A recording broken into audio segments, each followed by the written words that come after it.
మీ అందరికీ తెలుసు, గడిచిన 5 ఏళ్లుగా వైసీపీ ప్రభుత్వం చేసినటువంటి భూదోపిడీ ఏదైతే ఉందో ఎప్పటికప్పుడు కూటమి పార్టీలు బిల్లులో తీసుకురావడం, దాంట్లో భాగంగా పవన్ కళ్యాణ్ గారి స్ఫూర్తి ఏదైతే ఉందో ప్రాంతంలో జరుగుతున్నటువంటి అన్యాయం కానీ, అక్రమాలు కానీ, భూదోపిడీ కానీ, ప్రజా సంపదని దోచుకునేటువంటి విధానాలు ఏవైతే వైసీపీ ప్రభుత్వం అవలంబించిందో వాటిని ఎప్పటికప్పుడు వెలికి తీయాలి, ప్రజల పక్షాన ప్రభుత్వ ఆస్తుల రక్షణ కోసం అనునిత్యం పోరాడాలనేటువంటి పిలుపునిచ్చినటువంటి మా నాయకుడి స్ఫూర్తితో చంద్రబాబు నాయుడు గారు సుదీర్ఘ అనుభవం చరిత్ర కలిగినటువంటి ఒక మహోన్నతమైనటువంటి వ్యక్తిగా 4వ పర్యాయం ముఖ్యమంత్రిగా ఈ రాష్ట్రాన్ని సుభిక్షంగా మనం పరిపాలించాలి, రాష్ట్ర ప్రజలకు సంపదను అందించాలని చెప్పి అనుకున్నటువంటి తరుణంలో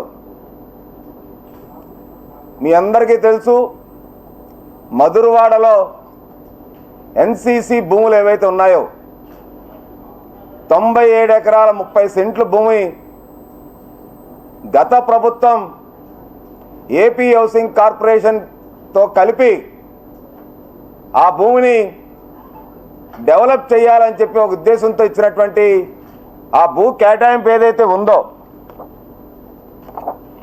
ఆ భూ కేటాయింపు ఈ ఎన్సీసీ భూములు ఇవి.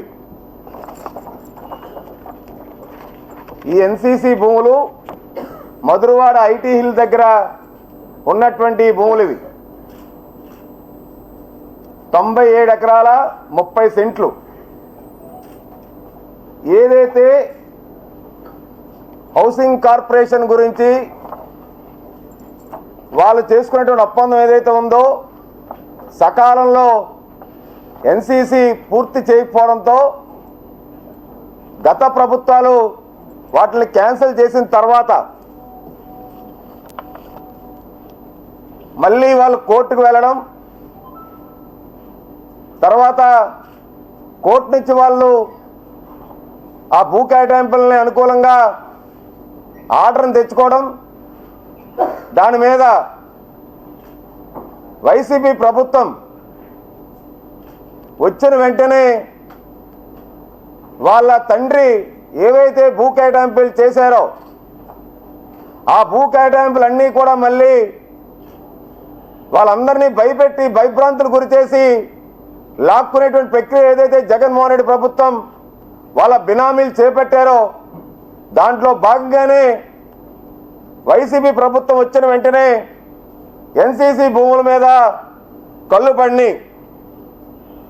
ఆ యొక్క భూముల కోసం వీళ్ళు పెట్టుకున్నటువంటి దరఖాస్తు ఏదైతే ఉందో ఆ దరఖాస్తుని పరిగణలో తీసుకోవాలనుకుంటే ఆ భూములు వైసీపీ యొక్క బినామీలకి, జగన్మోహన్ రెడ్డి బినామీలకి రాసివ్వాలనేటువంటి ఒక కండిషన్తో క్యాబినెట్లో పెట్టి మరి అప్పుడు అప్రూవల్ ఇవ్వడం జరిగింది.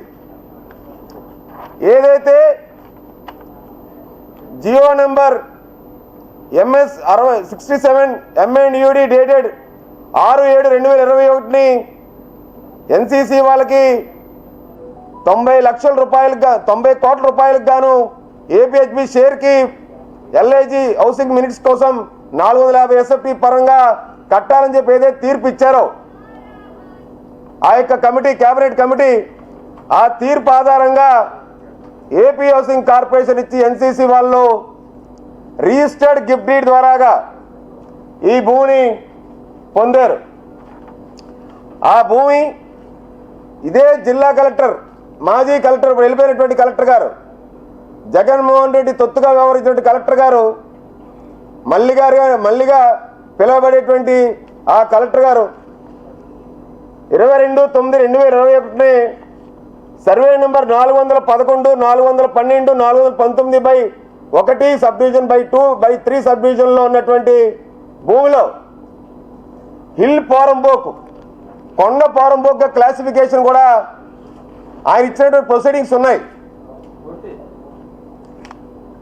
కొండ పోరంబోక్కి ఇచ్చినటువంటి ప్రొసీడింగ్స్ కూడా ఉన్నాయి. కలెక్టర్ గారు ఇచ్చినటువంటి ప్రొసీడింగ్స్ తర్వాత ఈ భూమిని 27 అక్టోబర్ 2021 ఎన్సీసీ వాళ్ళు రిజిస్ట్రేషన్ చేయించుకున్నారు. వీళ్ళు వెంచర్ ప్రాజెక్ట్ యొక్క మొత్తం ఇవి డాక్యుమెంట్స్, వీళ్ళు ఏం చేస్తారు, ఎలా కడతారు, ఎంతెందుకు అమ్ముతారు, ఇవన్నీ కూడా. ఒక్క నిమిషం. ఇవి బినామీల యొక్క బ్యాంక్ అకౌంట్ స్టేట్మెంట్స్ ఉన్నాయండి మా దగ్గర. ఇది ఈసీ అండి. మొత్తం ఈ భూముల్ని ఒక ఫైనాన్స్ కంపెనీకి కూడా కొంత మేజర్ ఎక్స్టెంట్ తాకట్టు పెట్టి డబ్బులు కూడా కొట్టేశారండి దొంగలు. ఈ మొత్తం వ్యవహారం మీద ముఖ్యమంత్రి చంద్రబాబు నాయుడు గారు, ఉప ముఖ్యమంత్రి పవన్ కళ్యాణ్ గారు ఒక విచారణ కమిటీ వేసి, అవసరమైతే హౌస్ కమిటీ వేసి, వీళ్ళు చేసేటువంటి షెల్ కంపెనీలు ఏవైతే ఫ్లోట్ చేశారో, వీళ్ళు చేసిన రిజిస్ట్రేషన్లు ఏవైతే ఉన్నాయో, ఈ భూమిని ఎన్సీసీ దగ్గర నుంచి కొట్టేసి అసలు నిజంగా ఎన్సీసీ ఓనర్లకి పూర్తి స్థాయిలో డబ్బులు చెల్లించారని కూడా అనుమానాలు ఉన్నాయి. నాకు తెలిసిన సమాచారం ఏంటంటే 5వ వంతు డబ్బులు ఇచ్చి లాగేసుకున్నారు, మిగతా డబ్బులు ఇస్తామని. డబ్బులు కూడా ఎన్సీసీ సంస్థకి పూర్తిగా చెల్లించలేదు.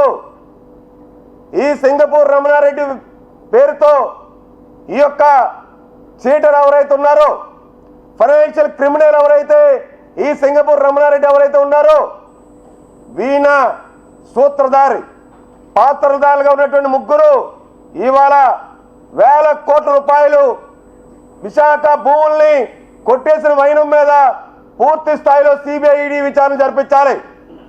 దీనికి సహకరించినటువంటి అధికారులు ఎవరైతే ఉన్నారో వాళ్ళ మీద విజిలెన్స్ ఎంక్వైరీ చేసి అసలు ఎందువల్ల వీళ్ళు ఏంటేం చేశారన్నది పూర్తి స్థాయిలో బహిర్గతం చేయాలని చెప్పి కూటమి పార్టీలు ఇవాళ మా ప్రభుత్వానికి మేము విన్నవించుకుంటూ ఉన్నాం. చంద్రబాబు నాయుడు గారు, పవన్ కళ్యాణ్ గారు, మోడీ గారు ఒకటే చెప్తా ఉన్నారు, ప్రజల సంపదని, ప్రభుత్వ సంపదని మనం కాపాడి తీరాలి. వైసీపీ నేతలు ఏదైతే దోచేశారో మీరు చూశారు. మొన్న వైసీపీ కార్యాలయాలకి డబ్బులు కూడా కట్టలేదు. కోడిగుడ్డు అమర్ బిల్డింగ్కి జీవీఎంసీ కట్టాల్సినటువంటి ఫీజులు కూడా కట్టలేదు.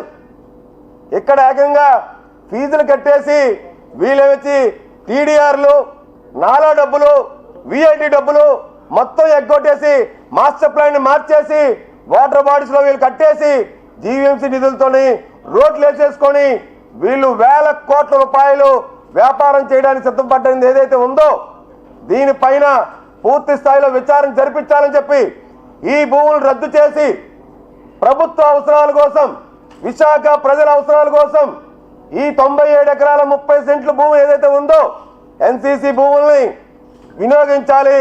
విశాఖ ప్రజల అవసరాల కోసం, రాష్ట్ర ప్రభుత్వ అవసరాల కోసం వినియోగించాలని చెప్పి మేము డిమాండ్ చేస్తూ ఉన్నాం.